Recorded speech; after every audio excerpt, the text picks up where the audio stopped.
The growing pattern of robot failures. If you thought the viral video of a robot kicking a child in Xinjiang was just a freak accident, think again. Behind the dramatic Terminator headlines lies a far more concerning reality. That incident wasn't an isolated event. It was just one example in a growing series of robotic failures that have been reported across China. China's humanoid robotics industry is expanding at an extraordinary pace.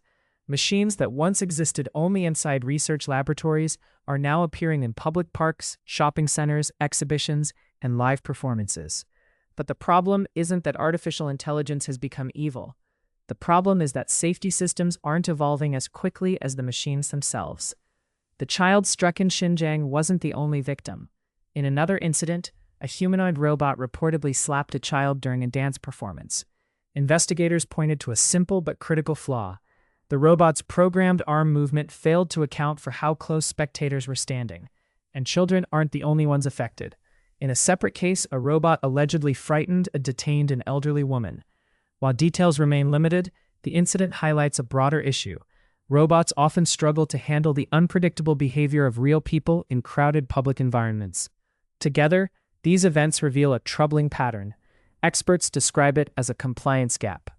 We're building robots with remarkable physical capabilities. Some models, such as the Unitree G1, can generate up to 120 Newton-meters of torque, enough force to cause serious injury. Yet many of these machines lack the intelligence needed to use that power safely. In many situations, robots are simply following pre-programmed instructions.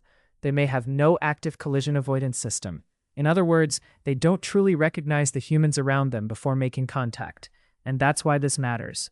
Safety specialists argue that these 35-kilogram autonomous machines should no longer be treated like harmless entertainers or novelty attractions. Instead, they should be regulated more like industrial equipment, protected by barriers, safety zones, light curtains, and strict operational rules. The debate is already pushing governments and regulators toward new ideas, including robot-specific pedestrian laws, mandatory geofencing, and stricter public safety standards. Because the real threat isn't a rogue AI launching a robot uprising. The real threat is far more ordinary. It's a powerful machine executing a line of code while a human happens to be standing in the wrong place. If we fail to close the gap between hardware power and software safety, today's viral accidents could become tomorrow's normal headlines.